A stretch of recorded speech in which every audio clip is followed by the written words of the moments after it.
group leader to pull out the information and what folks are actually thinking about, because sometimes it helps to have a trained person help you develop your thought process as you have the discussion. So one option is on the table are selected focus groups. Selected focus groups. Is there any opposition to that from the other side? I don't have any opposition, but is that going to be enough if those people, I guess it depends on the process of how we determine who's in those focus groups, because there may be people in the community that feel the importance of weighing in or at least being involved in some way. So either a combination or how those focus groups are chosen, or, you know, I mean, I've sat through the strategic plan the year when we were proposing, or Dr. McIntyre was looking into year-round school. So some ideas, I guess, generate more response depending on the passion of the subject being discussed, you know? So, anyway. That's a good point, because I remember those focus group, or those town hall meetings for the balanced calendar, man. There were a lot of people at those. Yeah. But then when we had the strategic plan meeting, we really had very few, I think, you know, in general. So it depends on the topic, I think, and how passionate people are. And I think that varies from community to community too. You know, that's why, even though Mr. McMillan and I disagree, if we went the route of community meetings, I think we need to have one in every district just to be, to make it easier for people to come. But, you know, you may have, you know, 1,000 people show up in your district. At my district, that may not be something they're really that passionate about, and, you know, the community meeting may have 20. So I think it not only varies from the subject, it also varies from community to community. Do I need to call on somebody to recognize me or just speak? You just got to talk, Mr. Mike. Okay. We're just having a conversation. Okay. I do not disagree with what the super said or what Mr. Oakes said. I do somewhat, to some degree, disagree with Ms. Bounds, as I did the other night. And I think ideas of having focus groups, but I think we could, now in some districts, we may have to just have one in the district. But in some of these areas, I think we could have sector plans and accomplish the same thing, as long as we notified people and had people there to accommodate them. I mean, I see no reason why you couldn't have, you know, Russ mentioned something about 15 people, I believe. You know, why could you not have, you know, depending on how many showed up, have 15 or 20 in this group and approximately the same number in another group? You could have 3 or 4 groups and then come back together for a final, you know, presentation. And that would accomplish the same thing, I think.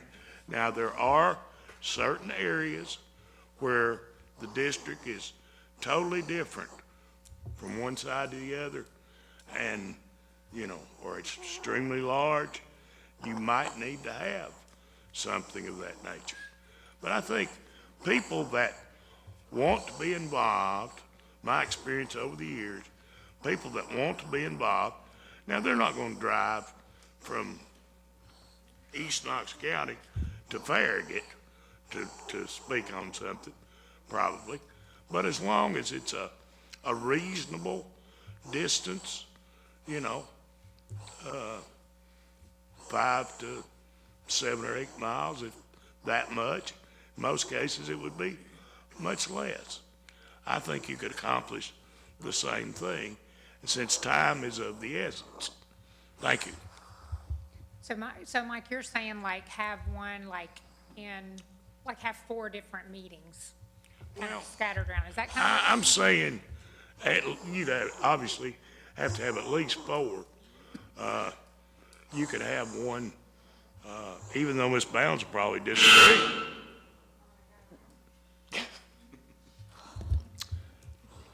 disagree. I would think you could have a north plan, and anybody that was interested in the Fountain City, Central, Halls, Powell, probably Gibbs. Because there are roads that lead into that area. So I could see possibly one there, you know. Now, we certainly need to consider what people think in their individual districts. That doesn't mean that we have to abide by it, but everybody needs to have a say about it. Thank you. Yeah, I would agree. And the focus groups are great, but I think a lot of times people feel excluded from the process if they're not in one of those groups. I mean, you hear that all the time, well, I wasn't asked. So, if we have focus groups, I also think we need to have town halls. Maybe not necessarily in every district. We could do it kind of regional, just to give the community a chance to voice concerns and input. I agree with that.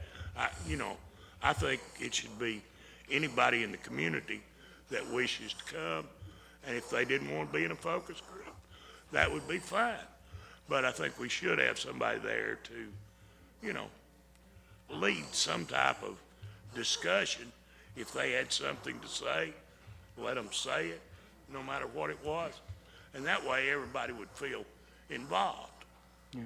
I think that there's many tools to get at community engagement and community input, and we've talked about some focus groups, community gatherings. There's surveys, there's other mechanisms, and I would advocate for a multi-pronged strategy. I think we need to have some targeted focus groups, but I also think we need to provide an opportunity to gather larger groups of the community. To me, though, the most important part of doing all that is no matter what the methodology, whether it's a survey or the focus group or a community gathering or another strategy, there's got to be a group that is helping determine the questions, the right questions to the right audiences, that's also determining how we're going to gather this information and synthesize this information to where it doesn't become just a conversation that doesn't get to matriculate up to some action. And so to me, the particular ways that we engage the community is important, but to me, what we're actually asking and how we're capturing that information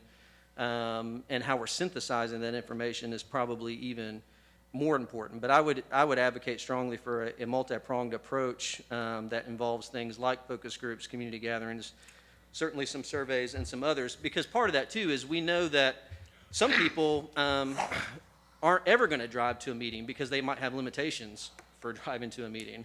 So they might need to be asked in a different way. And so I think we need to be thoughtful about that and not just provide one opportunity that might fit the capacities or the abilities of one particular group or subset to engage in the conversation. The other thing that I would say is if we're talking about doing community gatherings, I've given a lot of thought about this over the last 2 weeks. I don't know that I would be real strict about doing one community meeting in each district. One of the reasons why I think that's important is because I think part of what needs to happen is the community needs to hear from each other on these issues. And if you're just having a very specific, targeted conversation with this one segment of the community, then you don't get the opportunity to hear from the other disparate group to be able to elevate what the community seems to be feeling as a whole about this. We do too much of that in our society right now where we're only hearing from people who sound a lot like us. And so I would want to make sure that whatever kind of community gatherings that we have, there's an opportunity for people to hear from each other in a meaningful, constructive way that is facilitated. And so again, I would advocate that no matter what methods we use to gather the community, that there's a collective, there's a group who's managing that process and thinking about it as one thing and not separate things that end up getting thrown into the bucket later at the end. Mr. Watson? Yes.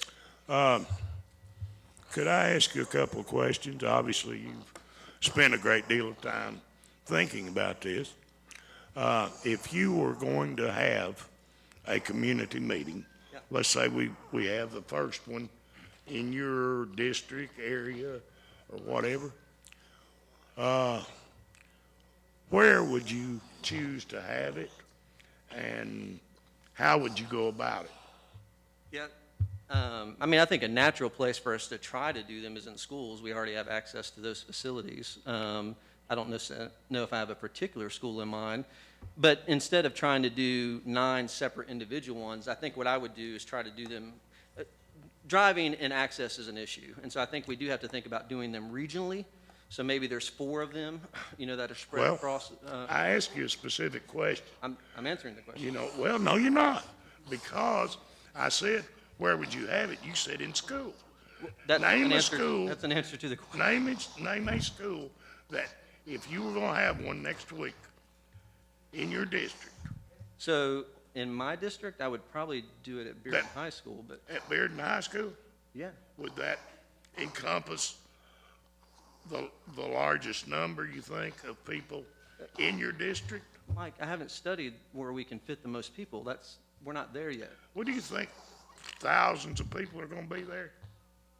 Mike, I'm not sure what you're digging at with me. Well, I I'm didn't- not digging at you, Daniel. I'm just trying to establish, you brought this matter up, and I thought you'd studied it a lot.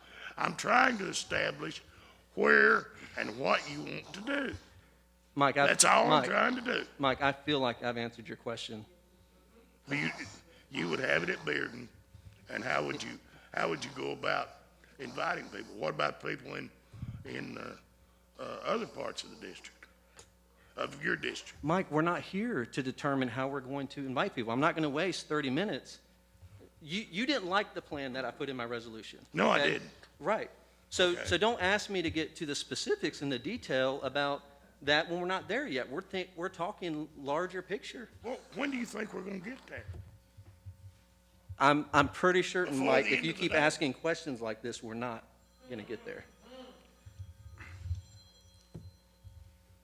So I like what Mr. Mike said and Daniel said regarding like the just a particular location that can pull in people and a large group of people from all over the places. I would look at a location outside of a school unless your school is like the heart of the backdrop of that community.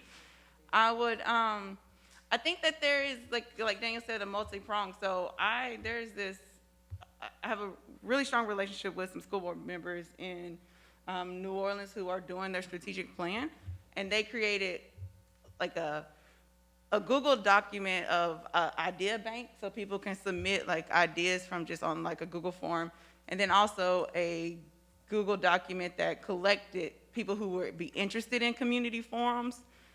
And participate in a community forum, and then also a stakeholder focus group, right? And so people can give their information if they want to participate. Now, with that being said, I know we are a large district. What does that look like with management? I know we had one time, we did have a Google form that went out that people can give input about strategic plan or the budget and something in the past. What does that look like with management of something like that? And I don't know who. And one question that may be part of that too, did we do a parent survey that's going out that will include security right now already? Anyone? We just recently completed a security survey. So we have the results from that. Yes, ma'am. Was it pretty well, did quite a few people answer?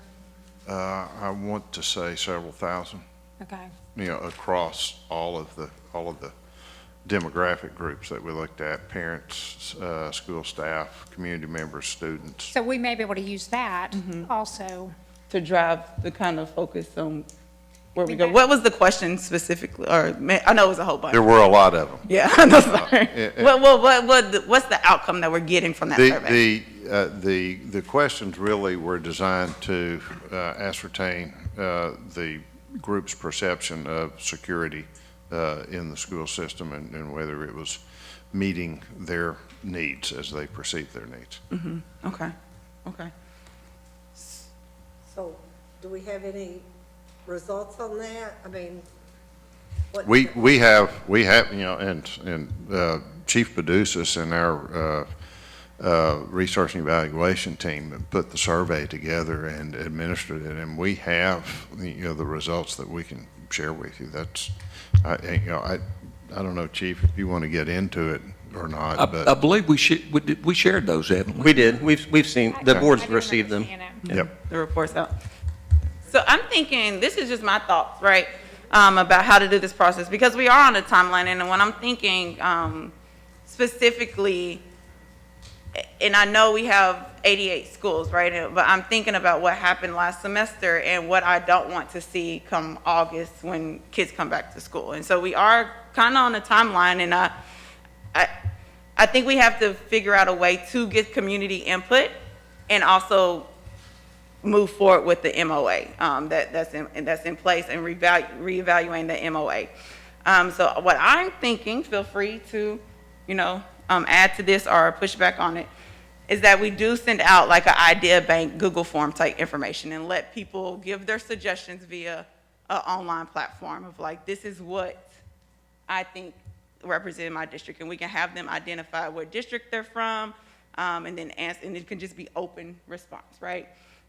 That's one way to gather a vast majority of people who will not be able to come to a meeting that we have if we do decide to do a town hall, or people who just aren't comfortable with doing something like that. We probably need a district, Ms. Satterfield, I think. But, you know, that doesn't identify them, but we need to know. District, yeah, you where know, they're coming from, yeah. to Well, make sure we don't get, I agree with that. and I mean, we may get more accurate feedback that way, Ms. Satterfield, because people would feel free to say whatever's on their mind. And they can just click District 1, District 5, whatever it may be, right? So we can have that information. So I think that should be one way that we do that. I do believe that we do need some type of focus group of individuals, and I hear that what you said in the past, especially when we pinpoint people for the opening plan, that they became attacked in the situation and we put them in a position. But I do believe that if we are able to get a focus group of diverse thought together, and people who know what it's like to be in the school, who knows what it's like to be an officer, who knows what it's like to have dealt with police brutality, who knows what it's like to be very secure and safe by police, like that type of diverse thought to come up with a solution or like what works for all groups. I do think that has a lot of value to it. I'm not completely sold on like, does it need to come focus group from each district, or does it just need to be one collective from all Knox County schools, right? So those are two things that I'm thinking if we were to move forward to gather input on this process. So the idea bank that can just be open for everyone and they identify what district they're in, and then a specialized focus group who we think are a good mix of all voices from this county. So, Ms. Satterfield, I like your idea, but what focus groups would you identify? I mean, how many, and,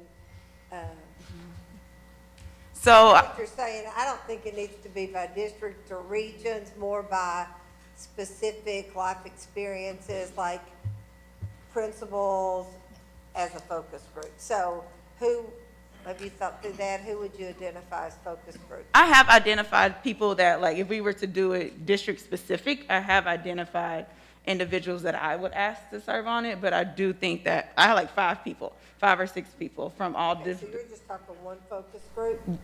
Well, this is what I thought about when I was just thinking about it by myself. It was 5 people because I think about this stuff, right? And from my group, but 5 times 9, I think that's a lot of voices. Right. And so I would think more, and the people that I had on my list were people who are KPD officers in the school that have amazing relationships with students, right? Had a principal who has dealt with various situations with law enforcement, has student voice. I had activists who are promoting to remove the police from our schools. And so it was a group of people that has diverse thoughts. So that's who I thought for my district. So if we can create something countywide with those type of diverse thoughts, I think. And I think maybe like 8 to 10 people. I think you're right. I think if you get too many people, you just Yeah. get nothing done. Yeah, you kind of dilute the results. I would also like to see in that special ed teachers and special ed parents, because we have heard from a number of them, and I think that that is an important group to include too in that. And I do like the idea of multifaceted. I think that one way doesn't fit for all people. Like Daniel said, you know, some people can't drive to a meeting, so I do think that, I love the idea of the Google Doc, you know, so that. Yeah.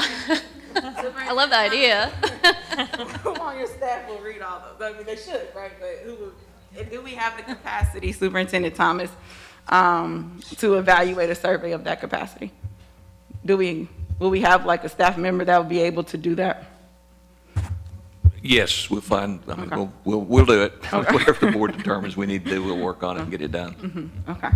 And I also think in the meetings that we have, you know, if we don't do each district, I do like the idea of regional Mr. meetings. Mike, too. And maybe doing breakout sessions, so it's a little bit more informal. I think people are more prone to speak if it's a informal breakout room versus a big room with 500 people that are listening to them. Yeah, I've been in some meetings like that were very effective. I know the Trinity Health Foundation, probably 2 or 3 years ago, held a gathering with about 300 folks at one time, but did it in the sense of breakouts within that larger room, and had a very specific process and developed some real actionable steps around dealing with some of the opioid crisis through some of the opportunities that they can facilitate philanthropically. So, yeah, I think there's definitely ways to do that, and there are people who are very skilled at managing those types of meetings. I would rather not have answers by district. I think that kind of skews things a little bit, the way we look at it. I have 4 very, very different high schools in my district. I also think that a lot of times when community members are answering questions or giving input, they don't know what district they're in. I agree. So if I was to recap this quick discussion, so we can make sure we get out of here on time. This is what was presented to the table. So a Google bank to collect ideas from all over the district, and like Mr. Mike said, indicate what district they're in. And so we can probably add on that Google form, if you don't know your district, click this link and find your district you need to know. Secondly, a town hall approach type for north, east, west, and south, and that locations to be determined for those locations. And then thirdly, a focus group of diverse thoughts from the whole Knox County regions. And how many people do you think? Like, no more than 15 for sure. Is 15 a lot? I was thinking 10 or 12. 10 or 12? I'm sorry. For the focus group, like if we did a focus group from individual people from, so a special ed advocate, when it comes to police, KPD advocate, those different advocates that have the different plans to get their intake of what it means to work together. I'd stay to a dozen or less. Dozen or less? Because I think Betsy mentioned that, you know, if you get too many, why, it kind of, you'll have 1 or 2 people that will dominate the conversation. I like that. Okay, so from those 3 things that were listed, what are the unintended consequences, so to say? We don't know. What can we predict? That's a good question. I like that question. An important question.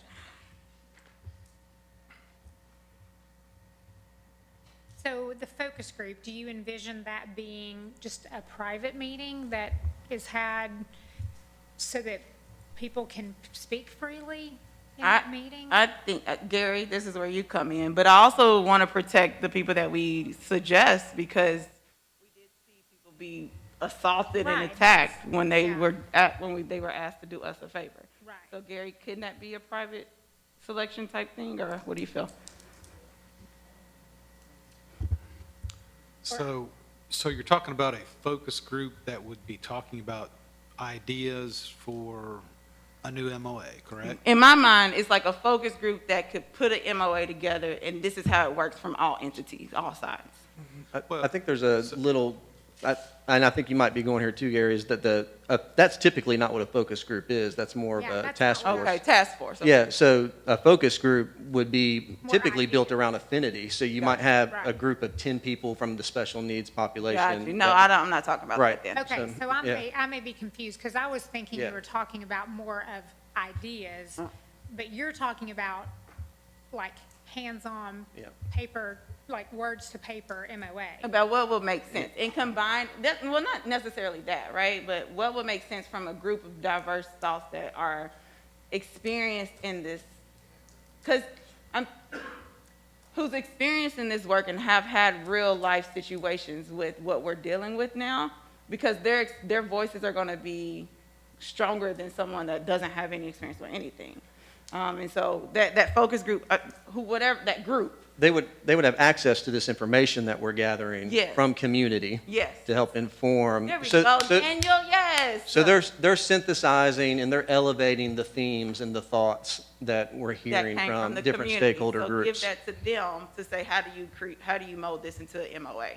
Yeah, or how do you, maybe they're not molding it, but maybe they're the elevating, here's what we're hearing, here's the recommendations, this seems to be what's consistent. I think that would be more, that's kind of what I had in mind, was just to bring out issues.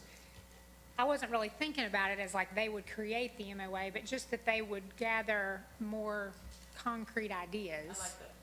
Yeah, but I do think, going back to what you first said, I do think we actually do need focus groups. And I think having a focus group of, 10 to 12 special needs parents, 10 to 12 BIPOC parents, 10 to, what I mean? I think that, So I challenge that thought only because of the timeline we're in, and so could we well, that's one of the things we got to encourage decide, though, is the timeline. I don't think there's any agreement about when a to sense get of, it done? I don't think there's an agreed upon sense of urgency in terms, at the last board meeting, Yeah. even some folks said, let's not be rushed by it. So I think we do need to, that is a conversation we need to have, is around timing. Because I wonder if we could encourage entities like the people that have the similar thoughts in mind to encourage that for them to organize among themselves. And we got that email from 1,000 signatures of what they want, right? And so if you're really passionate about your stance on anything, organize within the community and use it within the platforms that we've put out for you to give that information. That's what I was thinking versus those focus groups, so. That's my take. What would you call that, though, that group? It's not focus group. How would you refer to that? I guess because if you're talking about the decision, like the people that are going to make decisions, Well, I don't know if we don't know who that is yet, because the decision players are the people that, the sheriff and right. the chief. Right, so that's kind of what my thought is. We're like, not there yet. Okay, so this, I mean, I think it is a focus group. I mean, I think, to me, a focus group is gathering, it's more thoughts and concepts and, so, I mean, to me, it makes sense to call it a focus group. From what you're describing, I mean, this focus group would have to be public. I mean, and much of this process would have to be public. For instance, this Google Doc and this survey that you're talking about, that would be open to the public. I mean, whatever people submitted online would then become a public document, which could be subject to redaction for private information, but still open to the public. And if you're having community meetings and you're breaking out into smaller groups, then whatever's synthesized, right, whatever's written down as minutes or notes or what have you from those meetings would then be public as well. To me? Oh, I'm sorry, go ahead. Sorry. To me, I would call it a citizen advisory panel. Oh, look at what that it fancy title. Seems like to me. Fancy title. Yeah, Yeah. yeah, it in I the, like it though, I like it a Advisory lot. council. yeah, I agree. I think that's a good title for that, Betsy. So in a traditional focus group outside of a board of education context, you would protect the identity of those people. I mean, that's the whole reason why you have a focus group, so they can elevate some things they might not do in another space. Is there a way to have a focus group and the results of that focus group in terms of what they actually said be public, but the identities of those folks to be hidden in the sense so they can be more free to say certain things? Chris has something to say. Along the line of what Daniel was saying, we've been talking about focus groups, and Bob, throw something at me if I get out of my lane, please, sir. But the 8 or 10 years ago, we went through a focus group process on one projects that we were working, and it was facilitated by a team from Brown University. We had a grant, and they came in and pulled it together and worked it for us. And when we look at it, when we talk about focus groups, we're not talking about a focus group. We're talking about many focus groups. We could be talking about 30 or 40 or 50 focus groups of 10 or 15 people that have to be facilitated, that generally talk about the same type things, and then the information is gathered and fed back and rolled up and synthesized by the entity that is facilitating the focus groups. And, so if we get that back, and then what you do with that, and then if you're going to gather several, and it would really be good if REA were here, because they know more about this than I do. I just slept at a Holiday Inn Express. But if, so we do the focus groups, if you want to do a survey or something survey-like to gather information for that. But as you build the focus groups, you don't just show up and participate in a focus group. You're invited to participate in a focus group. So you have to build a pool of potential participants.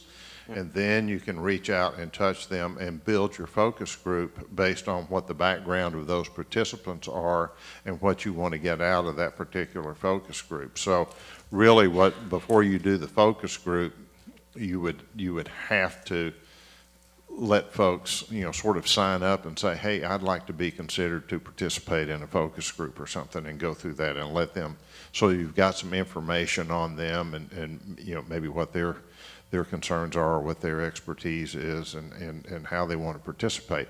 That is not a process that you do in a week. It takes a while to build it, to conduct it, and then to synthesize the information and push it back.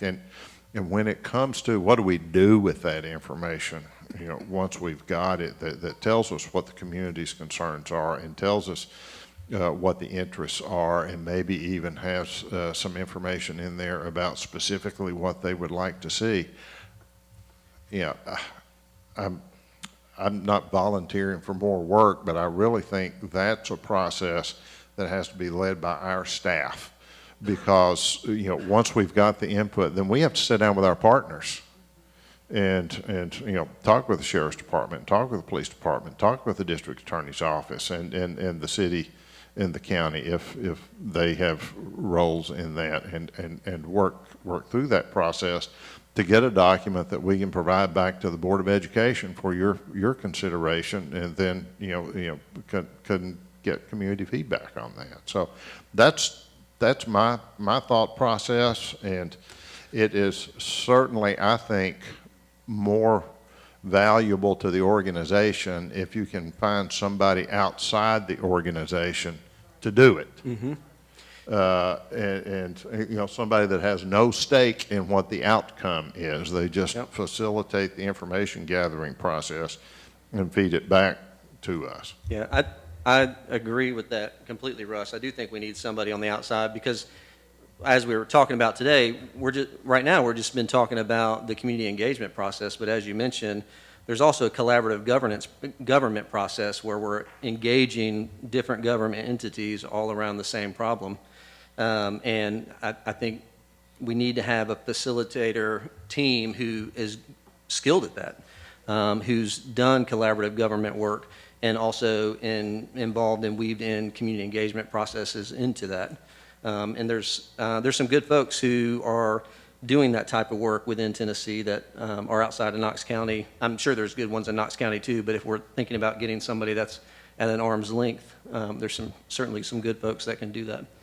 And I think it would be worth the funding to bring in somebody who can help manage this process and do it in a way where, like you said, Russ, there's no They don't have any skin in the game at the end of it. They're just trying to make sure that the process is done with fidelity, and that we get to a good result, which I think is all what we all want to, so.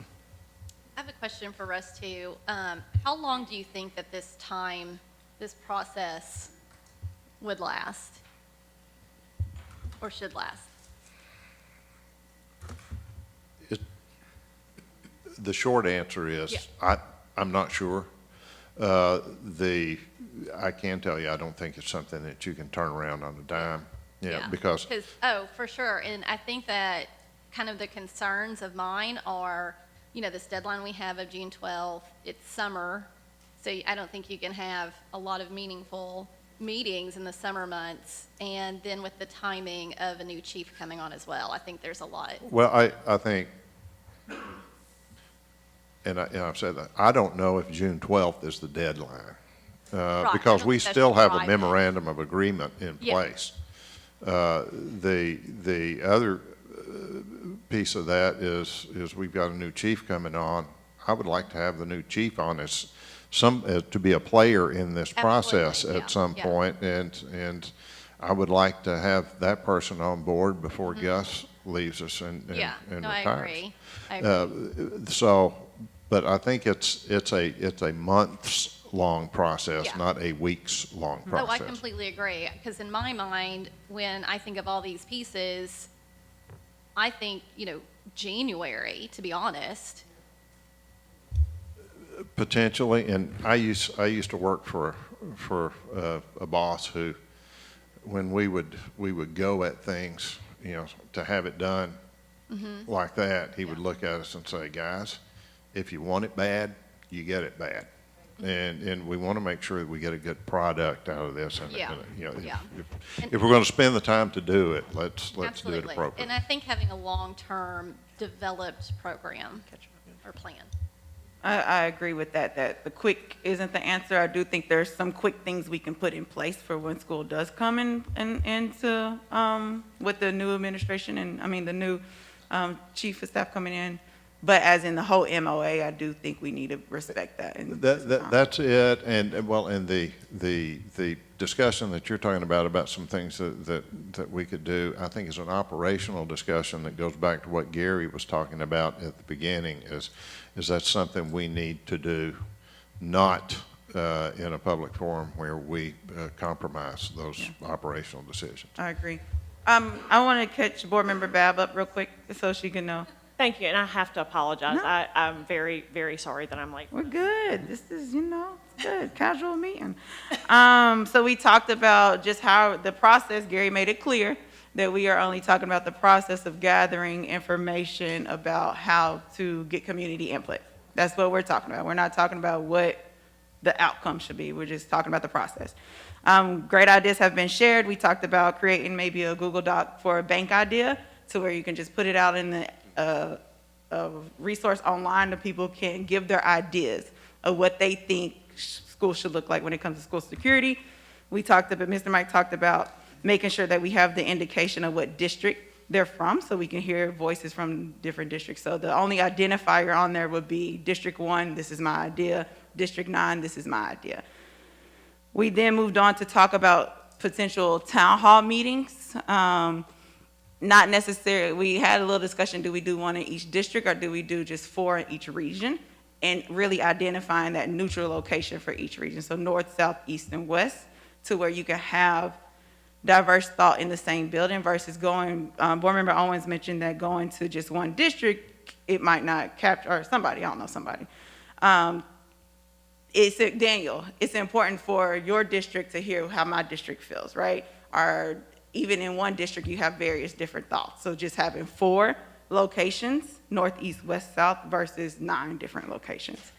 And then we came up with the Citizen Advisory Council, and that is someone that we're looking to, if I'm hearing this right, what we talked about, out of all that information from the Google form, the town hall, this group is a group of diverse thought. So your special education advocates, the people that are KPD advocates, Sheriff Department advocates, people who are get them completely out of our school advocates, whatever it may be. are working on and synthesizing that data that we received to then report back as in this is how we would work all together. It's a recommendation, and we said maybe about 12 people on there. Did I capture that right? Yeah, you did. Great, you nailed it. The other piece that I think we'll end up needing to get, which will also take some time in order to inform the MOA, is also there will be some data that needs to be gathered and looked at, not just ideas and thoughts from community, but there's also, obviously publicly available data, but it will need to be brought together to help inform decision makers around that. And I know the board received an email from Superintendent that referenced Judge Teskey, who I know was engaged peripherally in this back in 2019. And he's developed with the School Justice Partnership a guide for developing a memorandum of understanding for school justice partnership. So I think it's important to note, as I look through this, it's a little bit different than what we're doing. And what we're doing is addressing an MOA specifically between multiple law enforcement agencies in our schools. But there is a bit of a framework that he's outlined for this type of work. And I think no matter how far we get in this meeting today as a collective, there will need to be a smaller group of folks that put pen to paper and outline the actual process that we're going to use. And I'm not saying it shouldn't come back for agreement, but I don't know that we're going to get to a final process in a setting like this, just from an efficiency standpoint. So. I think just for the sake of this meeting will be, okay, what do we put out there to start? Yeah, when the ideas to move on. Yeah. Thank you, I appreciate y'all catching me up. Yeah, and I guess to that, when you actually get to the point of the MOA, I think we have to be careful not to micromanage too much, to let the experts deal with that, because Russ and whoever the chief is will already have those relationships. So I feel like that as a board, we're employing the superintendent to take on doing that work and that he would delegate it. So I think we have to be careful not to try to micromanage too much. Yeah, all I see, go ahead, Russ. I just wanted to say, with respect to building that or crafting what the MOA looks like after you get the input, there will be I would expect there would be a lot of operational discussions in that process about how we deal with certain issues, and how the sheriff's department, how the police department, and how we harmonize that so that we can get us all to agree to a specific approach to certain, and those are things that really need to be done in a more restricted environment. Yeah, and what I'm thinking, like, once we get that Citizen Advisory Council picked and they synthesize the data that we collect and they look at it to see how that works, then they hand that document, because that's going to be an even smaller document from all the information that we have.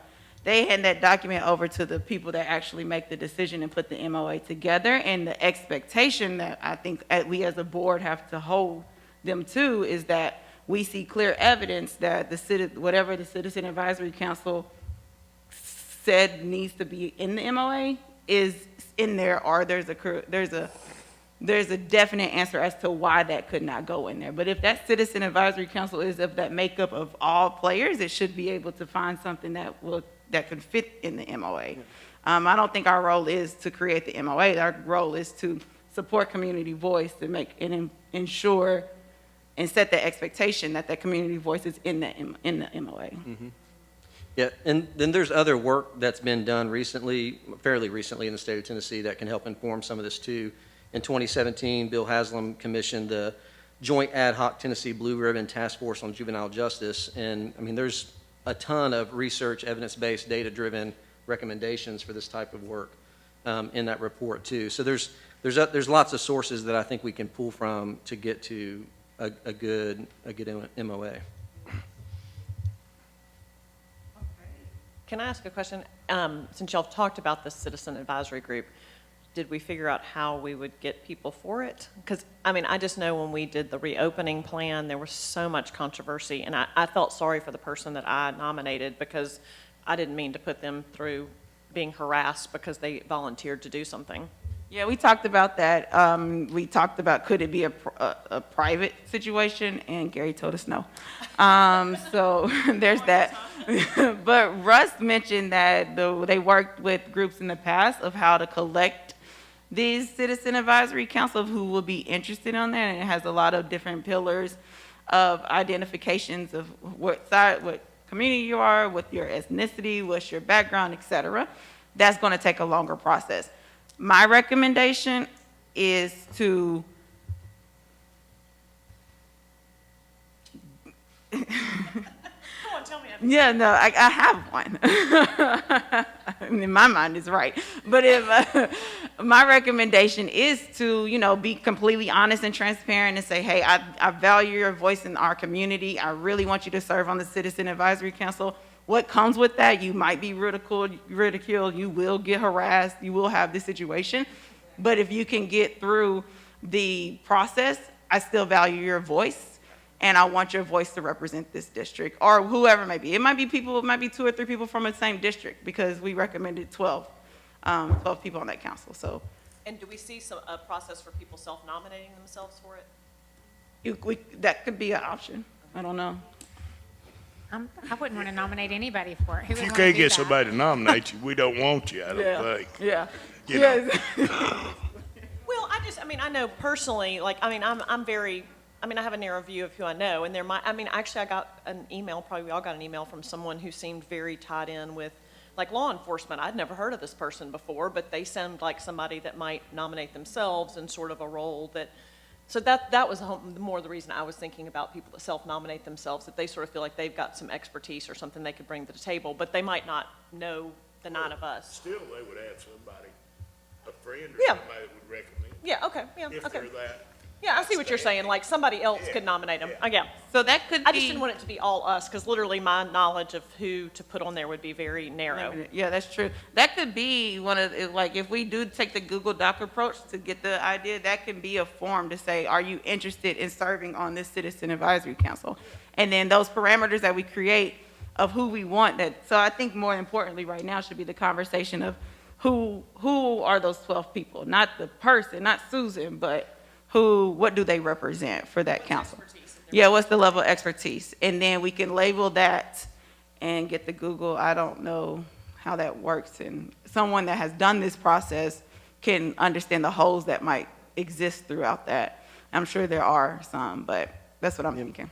I think it might be worth consideration to look at potentially stakeholder groups to help staff that, whether that be a student, parent, teachers, administrators, law enforcement, civil rights organizations, instead of just thinking geographically, but think about it in terms of the lens of stakeholder. And also, I want to continue to center student voice in this conversation, and I think whatever we end up doing around engaging community, the way you access and try to gain information from students is very different than adults.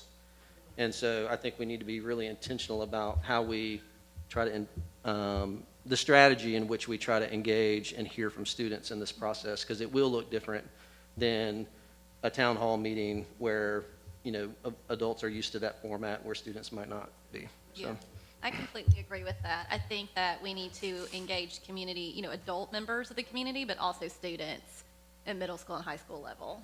So let's talk about that real quick, because I want to leave at 3:30. And so let's think of the 12 stakeholders. Who would be on the Citizen Advisory Council? So first and foremost, students, right? Who would be, that would be an indicator on the Google form. Are you a student? You click that type thing, right? And we will have to have identification to verify that that's what they.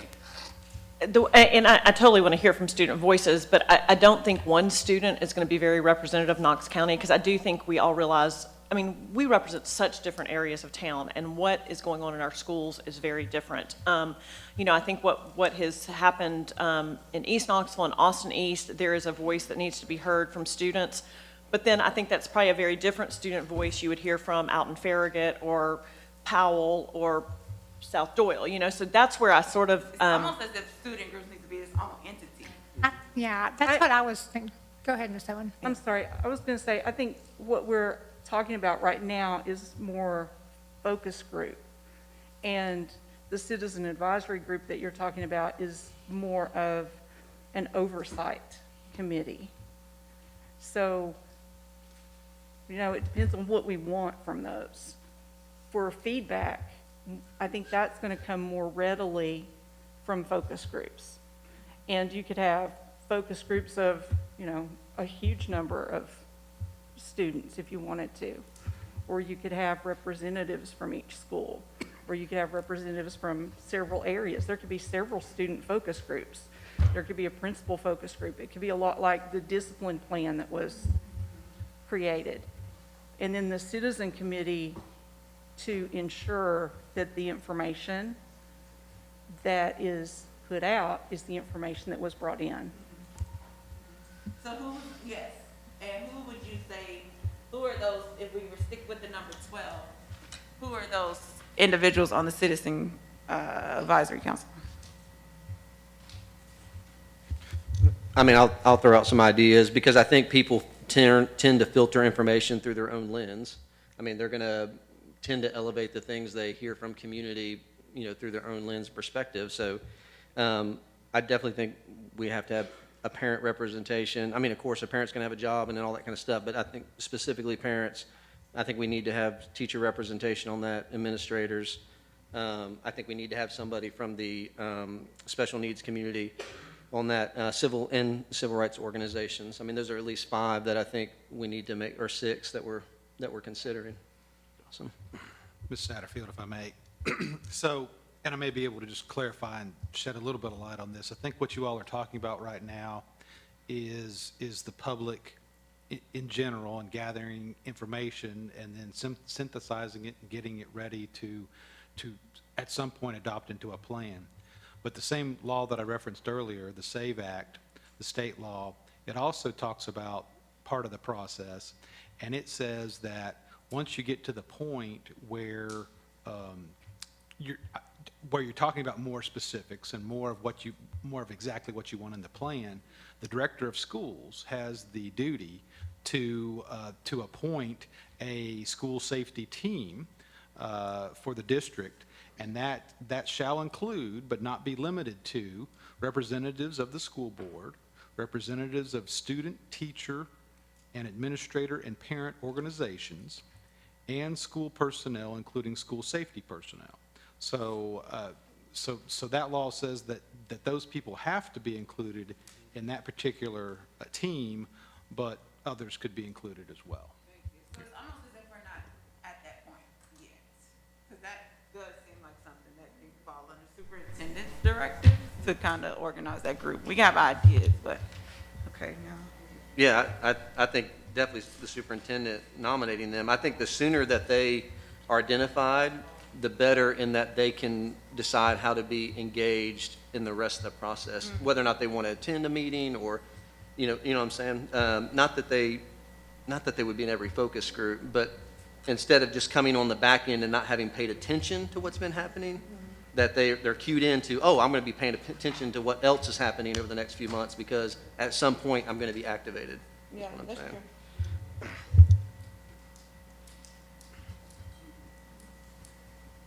Well, I think kind of going back to Russ's point about the focus groups, if you're going to have true focus groups, you know, as people are talking, I think it does make sense that you end up having a lot of them because like you would want, you know, several students to weigh in, and you would want several principals to weigh in. And so, I don't know, But you can also conduct them at the same time, meaning you might gather 200 people, but do that in a space where they break out into 20 focus groups. Yeah. And so it doesn't mean that we do one a week for 20 so you weeks. would just do like a town hall. Right, and then they in those break segments. into those focus groups, and you already have people who are trained and are ready to facilitate those and all that stuff there, and you have the mechanism to capture the information. So I'm going to send Terry to send out to the board members the Google Docs, the Google documents that I've been looking at. And I apologize for not getting this to you all ahead of time, but it's just a flat out idea bank.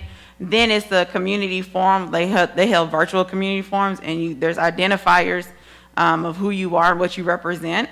And then it's 2 times on here when they'll be like when the groups are going to happen. So you will already know this is the date, this is the time, this is the moment. Are you available? Are you not available? And there's also a Google form for that, that lays out for the focus groups as well, that we can collect data, and that could be something that our team looks at to modify for KCS, but use this as an example, as a prototype. I really like the idea, I mean, I know I came in late, but about doing the 4 community meetings, but have it be set up with breakout sessions. And I actually know, I participated years ago at Austin East in sort of a similar process, I think, with the DOE thing. And it went really well. Like, I was in one with students, and I mean, it was great feedback. But I mean, I don't think in a community meeting, students and then special ed teachers are necessarily going to give you the same kind of information, but it's got to be very focused questions depending on what kind of group they come from. You know, and I think there are people that know how to do this much better than we do. I mean, I've been a part of these sort of things before, and I've seen some just an amazing information come out of them that, like, I've been in the focus group, maybe even facilitating it, and you know, they would come up with things that I had never even thought of because they're coming from a different perspective. And all of us, you know, we're all adults now. Some of us had kids in school, some of us worked in schools, but we don't really get the full picture that I think we're looking for. And so I do like the idea of the 4 community meetings, but having them bring people together, then have specific breakout areas that we try to cover. And I think some of these we really are going to have to ask certain people to try to come. Like, I think I would like to hear from some special ed teachers, so I think we really need to ask them to show up. You know, I think we want to hear from principals, and that we can do something like that separate, where we call in like principals to have something. But I mean, if they want to show up to the community group, and it's almost an administrative group that goes off and talks, because I think what the administrators see is very different than what even a special ed teacher sees or what a student sees. I mean, they all have very different perspectives. We're at the end of the day not going to necessarily make every single person happy on what they want, and that's not our goal. Our goal is, how do we make the schools as safe as possible, that people feel good about them, you know, and going forward. But I think we need to look at different views before we make that kind of decision going forward. So that's kind of my 2 cents. So are we saying that we need some outside organization then to figure out what outside organization that would be to be able to do that? Because I would think, and this is maybe talking to some of the administrative people that have done this sort of stuff, I mean, if there's even like an RFP process to put out, say, hey, anybody want to, you know, put forth your services, what you charge to do this kind of thing? We're thinking in a broad outline for community meetings that would have breakouts with focus groups. What would y'all charge? What would it take? What are your ideas on it? I mean, I've been a part of these kind of processes, but I'm not an expert on it, and I'm not going to pretend to be. But maybe seek some people that respond to it and see if we like some of their suggestions, that we want to hire them. And an RFP would be completely objective. I mean, I don't necessarily think it maybe is good not to have somebody local that comes in with biases just from being in our community. So I don't necessarily know that it's not bad if somebody came in from Chattanooga or Asheville or something like that. I mean, that's where I think if we maybe find out who's good about it. I mean, the facilitators really should be neutral no matter what. I mean, that is the goal that they should be. I mean, when I've led facilitation groups, I mean, literally, I was just asking questions and writing answers up on a thing. That was what the facilitation was about. I mean, I didn't direct things or things like that. And so, I mean, I think good facilitators don't put themselves into it, but that's just my 2 cents. Okay.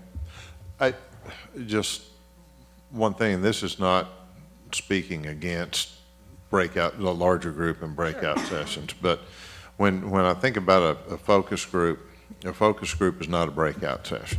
Okay. Breakout sessions wind up being composed of folks who are chosen at random, you know, based on how they showed up. And, you know, focus groups are chosen very intentionally by the expertise and the experience that the individuals have and that they can bring to the focus group.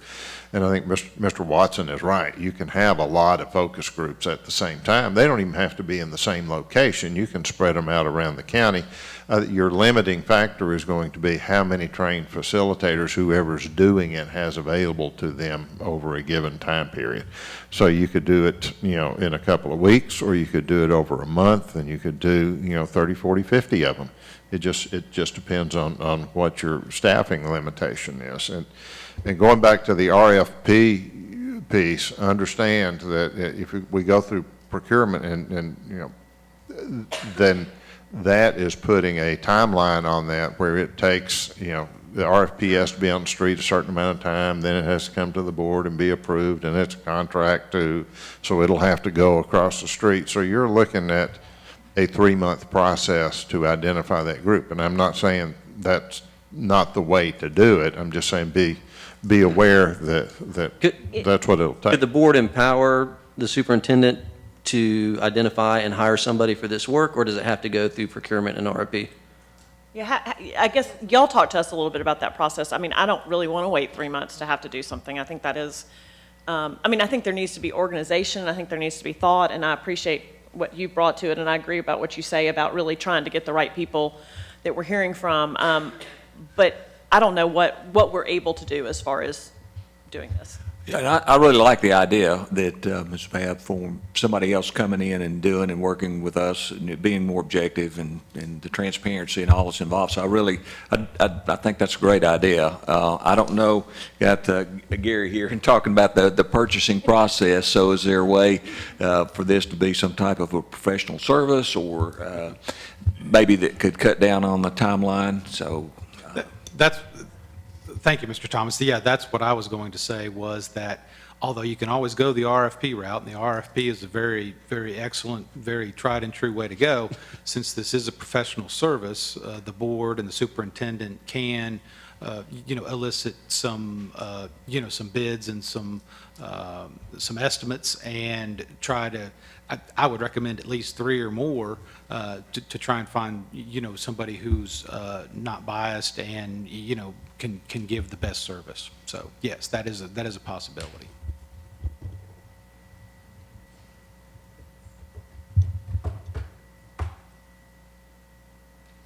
So if we were going to do that, Bring us back together, Susan.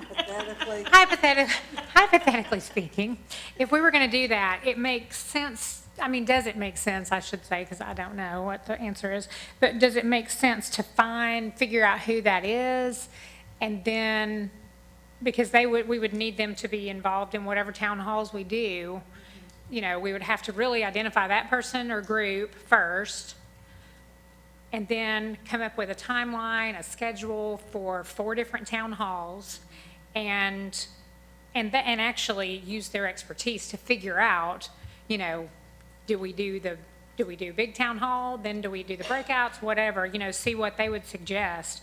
And then from that point, then it sounds like we would be at the point where we would need to synthesize that information and then eventually get it to the point where we could have an MOA.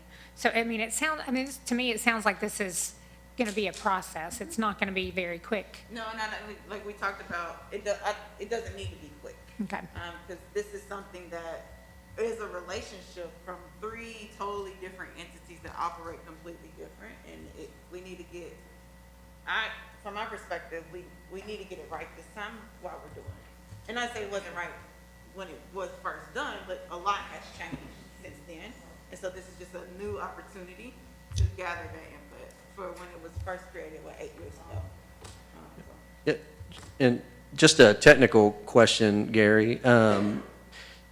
What action does the board formally have to take to empower the superintendent to get estimates?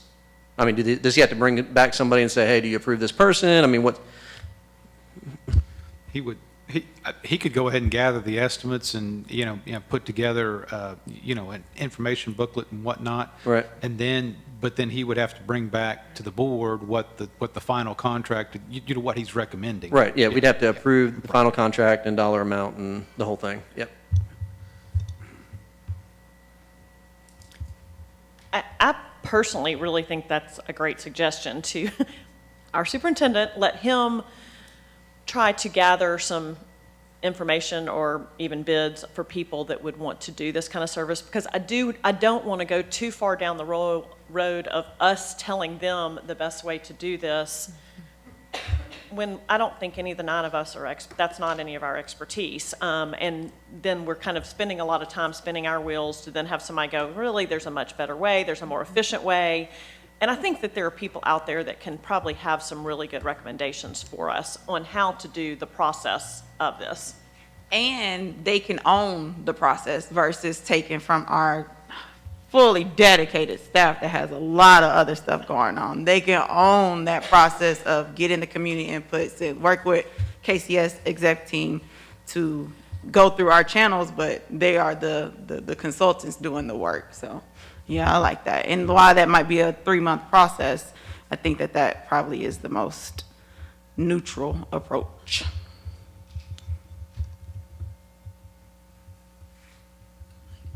Are we ready to move from that forward?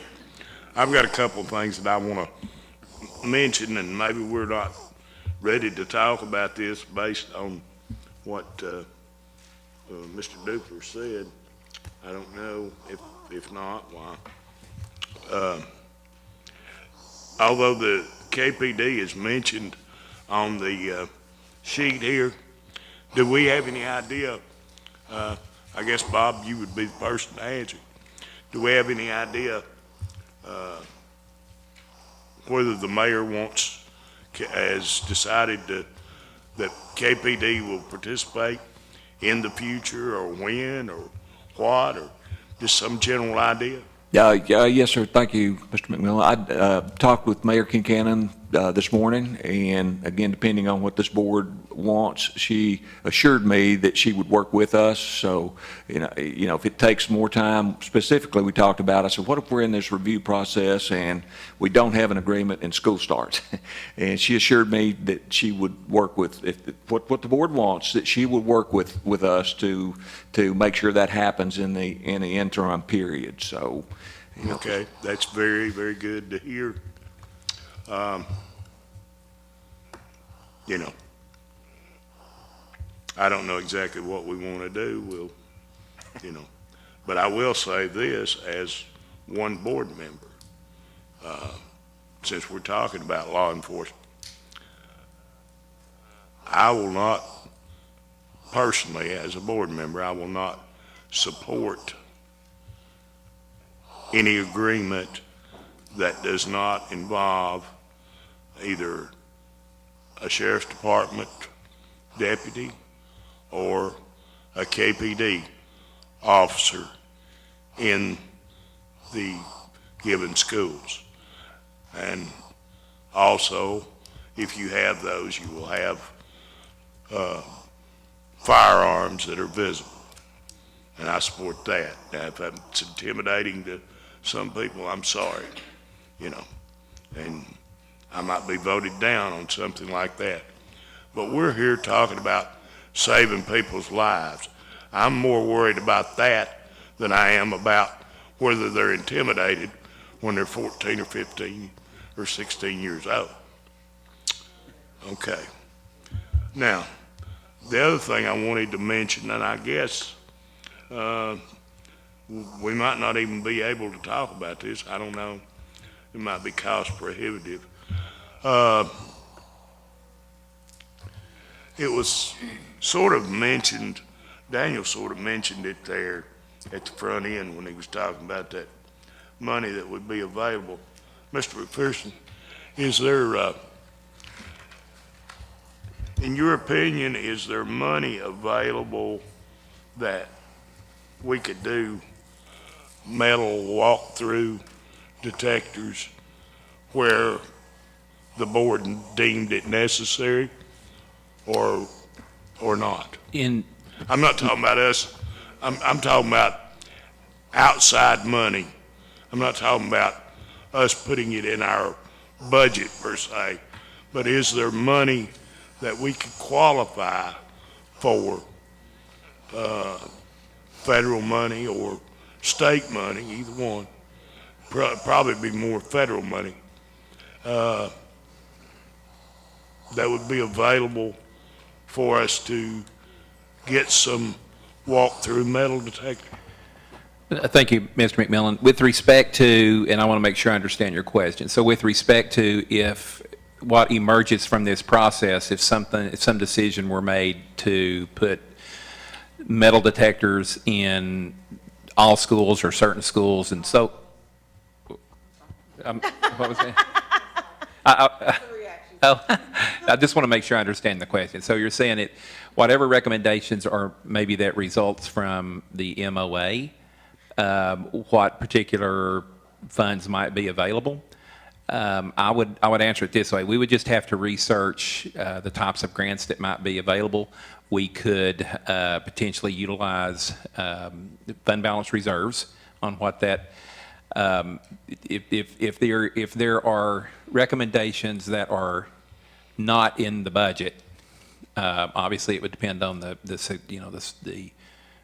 materiality of whatever those recommendations are from a cost perspective. So I think that we would just have to look at a number of different ways on how we might fund that. Well, from what I've heard, that's why I was asking you about, outside money. You mentioned fund balance.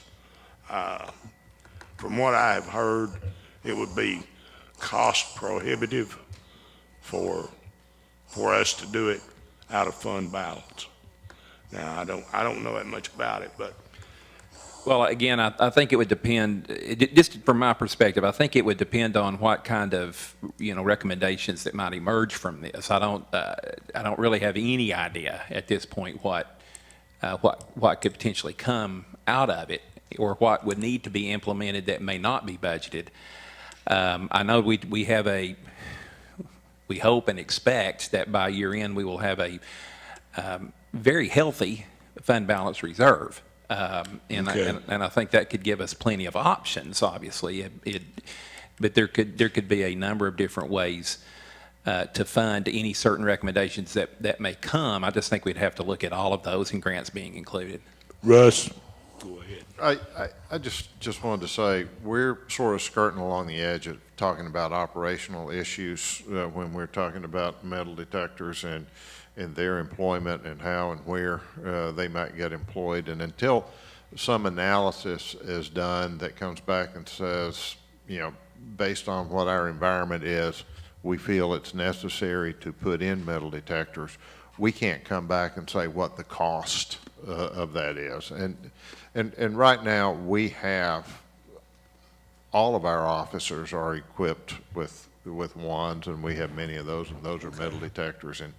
And we have to remember too, when we're talking about metal detectors, it takes trained individuals to operate those. So it's not just the cost of buying the metal detector, it's the ongoing cost of conducting whatever search you're going to do. And how you use those metal detectors is going to be based on what your security strategy is, maybe at 88 different locations around the county. So I think, I would, from my perspective, I would feel pretty confident that if we determined that we needed metal detectors someplace, we'll find the money someplace, to accomplish that. I'm writing a check for the superintendent and Mr. McPherson here, but it comes down to what you put your priority on.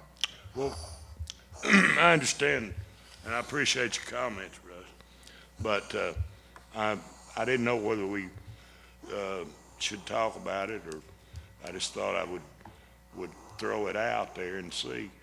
But I guess the question related to that is a legal question, and Gary, you can answer it, or David's over there. He could, either one of you that feels free. If we were to determine that we needed some at the end of the day,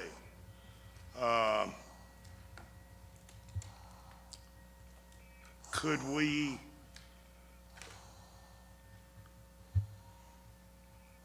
from a legal standpoint purchase some without, where we felt like they were needed without being discriminatory?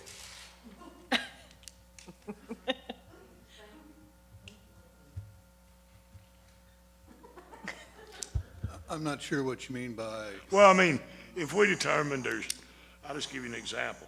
If we determine there's 3 or 4 high schools where we need metal detectors, walk through, and we didn't do them for the others, for the other high schools, would that be discriminatory? I don't think that's per se discriminatory. I think that goes back to what you can't discuss under state law, which Right, is because it has to do with Okay. security. But, and nobody would know because you're doing it other than going to the schools and seeing which ones had them, if you did them. But Right. here again, I can't be discussed in public anyway. Well, okay. Thank you. Can I, back to the question, Bob, let me say I'm glad you and Mayor Kincannon had a conversation as recently as this morning, and I'm glad to hear that she desires to be a part of the process again. But it really concerns me. I don't want this system, I just want to say this publicly, I don't want this system and I don't want this board to ever have to deal with what we've dealt with her hasty and ill-advised and rash decision. So while you said we had assurances, what assurances can we get from the mayor going forward that this will not happen again? Because I know she had toyed with the idea about removing officers and just owning whatever the MOA is. If you go into the MOA and you're a part of that, then I don't think you just have the right to decide on your own that you're gonna, whether you agree with officers in the school or not in the school, you just don't make that decision without more thought and not letting anybody else know. So I would like, as a board member, not just for her to say, oh, yeah, I want to be a part of this. I want some really assurances. I'm not saying in writing, but I don't want us to go down this road again with KPD. I And the agree mayor. with Patty. I agree. And we agreed to have some more conversation about this, the mayor did, but just before the 1:30 meeting, she said, please let them know that if they want officers in schools, that we will work to make that happen in the interim, in between the agreement. And the agreement states, I think any party can pull out 30-day notice, so I don't know if we can have agreement where you agree not to ever pull Well, out. we just have a meeting before But- the decision's made. Yeah, Yeah. so. Yeah, Maybe just a conversation. I right. think it's really something that we need to hold Mayor Kincannon to. I don't think it's enough to just have a conversation and a verbal agreement, Yeah. given what we've been through. And I didn't, since we, as a board, haven't talked about it, I didn't want to say, hey, the other board feels this way, make sure this happens when school starts, but I wanted us to have that conversation. I mean, I feel like the board would say, yes, we want to continue with the school resource officer, but I didn't want to make that request without the board having a conversation about it, so. And I'm looking more long-term into a new MOA that is formed, that if this is going to be, she's going to be a part of this, that we have some assurances, that's all. Not so much for the fall, but long-term. Yeah. I agree with Patty, and one of my concerns is this deadline, and I had a meaningful conversation with her last week, and she was willing to work with us. And I agree, I think it needs to be more than verbal. I would love to see a letter drafted asking her to extend the deadline through the fall semester, so we're assured that KPD officers are in the schools. Or until a different MOA. I mean, say we drafted something in October, but I do think that would help to kind of have some carryover and some assurances. I don't know that we want things going forward, and that's the one thing I would say. I mean, I appreciate Mr. McMillan stating his feelings about the KPD and sheriff's officers, and really, I overwhelmingly have heard very positive things about them being in the schools. I've heard some other sides too, but I've really heard very, very positive things about them. But I would hope that we all going into this will try to keep our minds open, because there might be things that come out of this that we've never thought of. And that's where I just say, don't necessarily say, I'm only going to vote this way, when there might be a better suggestion you might like, and I don't want somebody to get so tied in that they're like, well, gosh, back then I said I would definitely do this. But, I think we all come with our thoughts on what we think about it and what we think we're probably going to do, but I hope that we'll go into it with very open minds with this process, because I think that's what we're trying to do, is ask the community for feedback, ask some experts from feedback, whether they are in law enforcement or whether they're actually the school people or the students in school. So I really hope that, once again, we'll just keep open minds going forward. I agree, and I'd love to see a conversation from KCS staff about just present facts about SSOs and SROs. I got a lot of feedback. There was confusion on county schools, city schools, SROs, SSOs. So I think just having that presentation on kind of, Gus and I had a great conversation, and some things I had no idea, and so I think just presenting that to the community would be helpful too. Yeah, and I would just like, and I don't know, maybe you guys have already done this, but if not, just to have that discussion with the school administrators of those 14 schools, I guess, as to what's going to happen after June 12th. I mean, obviously, it's not something we need to talk about here, but I have heard concerns from some of them as well as what is going to be the plan after that date. So with our last 30 minutes that we have left, I'm serious about this time. I want to kind of recap so that we can make sure that we have our next steps in place. And I think I was able to capture a lot. So the first thing we talked about was Superintendent Thomas identifying who could own this process. Is that correct? Yes. So Superintendent Thomas and his magic that he does figure out the way that who can own this process and get them involved. And I think specifically we were saying somebody external to the system. External to the system. Okay, perfect. Secondly, we will want that individual to present their creative ways as to how we can have the town hall collective information from four different regions. Also, the idea bank, the Google Doc idea bank for people who don't want to come to participate in the focus groups or the town hall, whatever that expert decides is best. They can have that Google form that they can kind of give the input as well. And then the third thing was, once we have all the information collected from the expert that is facilitating and owning this process, we then move in and identifying a specific group of individuals to serve on the Citizen Advisory Council to kind of make recommendations for the MOA, but that MOA will then be owned by the parties that be. So these are just community recommendations from this process. And I think if we're going to have an outside entity with expertise, I would really like to hear their feedback on the idea of the Citizen Advisory Council, and they may have a better suggestion. Yeah, I agree. I think that that's just what Superintendent Thomas can gather from. This was the board discussion. This is what we're looking for in the RFP, open to other ideas as well. And then let that individual own the process.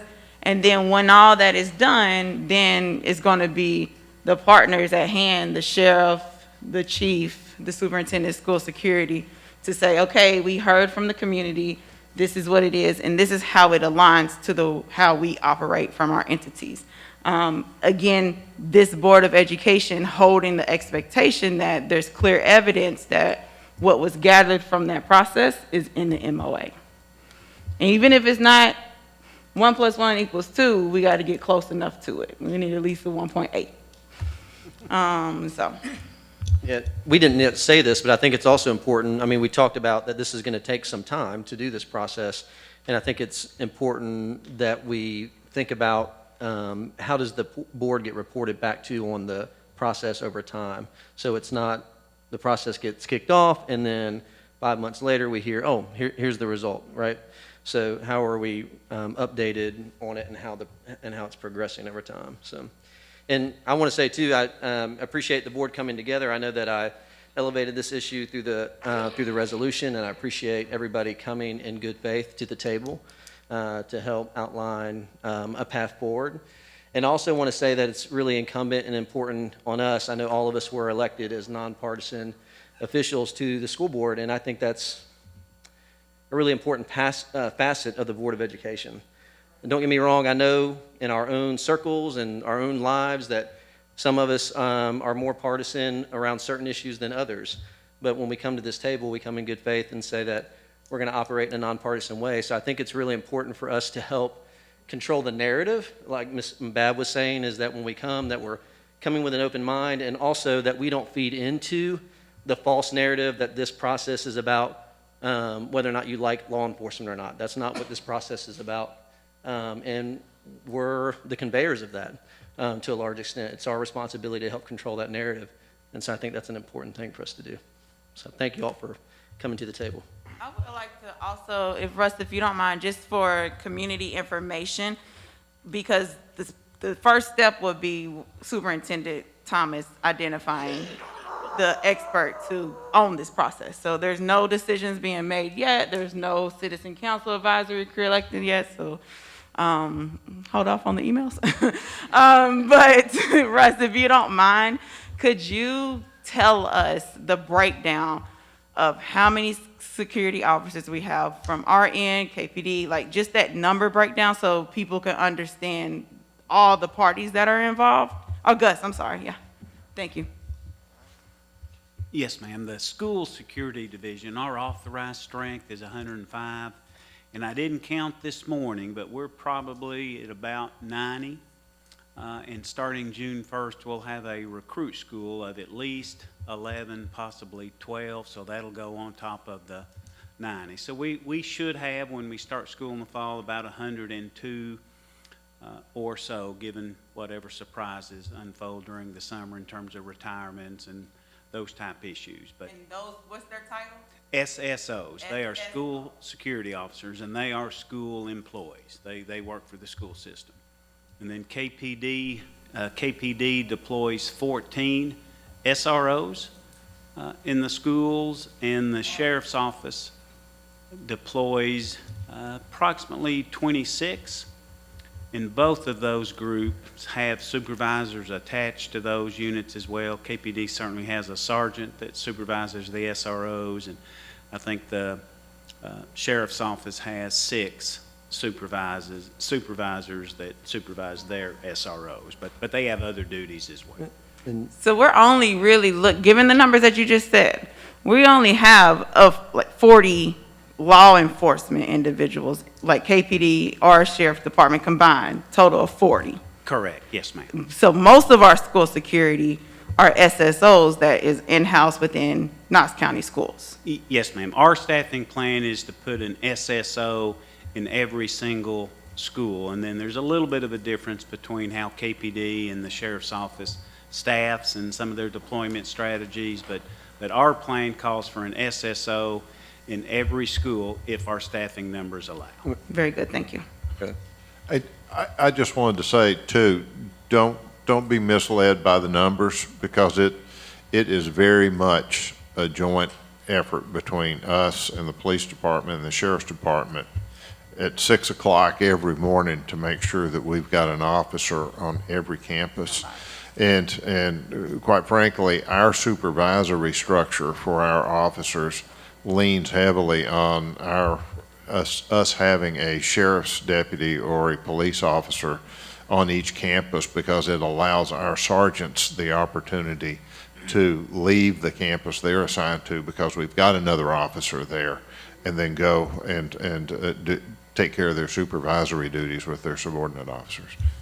And Chief, correct me if I'm wrong, I think this is also an important part of clarity, is that our SSOs, our school employees, school security officers, are bonded by the Sheriff's Department, they're armed, trained, and go to an academy, correct?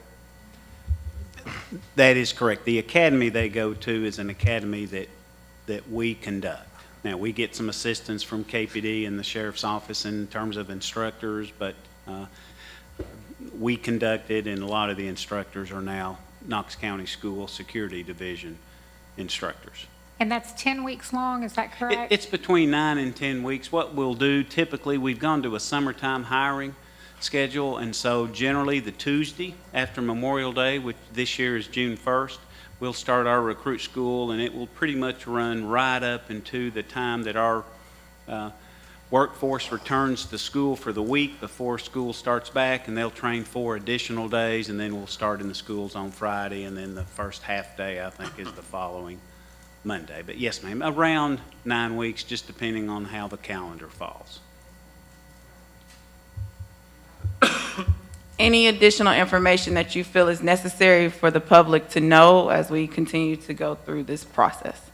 Well, thank you. I do think it's important that, as Russ pointed out, that every morning we get our call-in log at 6 a.m., and that gives us an idea of who's coming to work that day, because we do have a relief factor where we'll have a few officers miss every day for one reason or another. Like any workforce, sometimes folks cannot come to work. And so we get our call-in log at 6. We get a Sheriff's Department worksheet at 6:30. We get a KPD worksheet shortly after that, and then the chess game begins, where we have to mix and match, because they have the same challenges we do. Sometimes their officers can't come to work, and right now it's a tough profession to recruit for. There's just not a lot of people that want to wear a uniform and wear a badge and carry a gun every day. It's just tough times right now, and so all three of the agencies work together. We communicate every day on how to be sure that every school has an armed, uniformed officer. And just so I don't miss the opportunity, we have a wonderful relationship with both KPD and KCSO. We communicate regularly, we train together, we have confidence in one another, and I would tell you schools are safer with law enforcement officers in them. And so we need our KPD and we need our KCSO partners to accomplish our mission, which is to have an officer in every school. Okay. Thanks for being here, everybody. All right, we'll go from there. It's 3:13. We finished early. There we go. I love it. Any questions before Anybody we got leave? anything? Everybody clear on their tasks and responsibilities?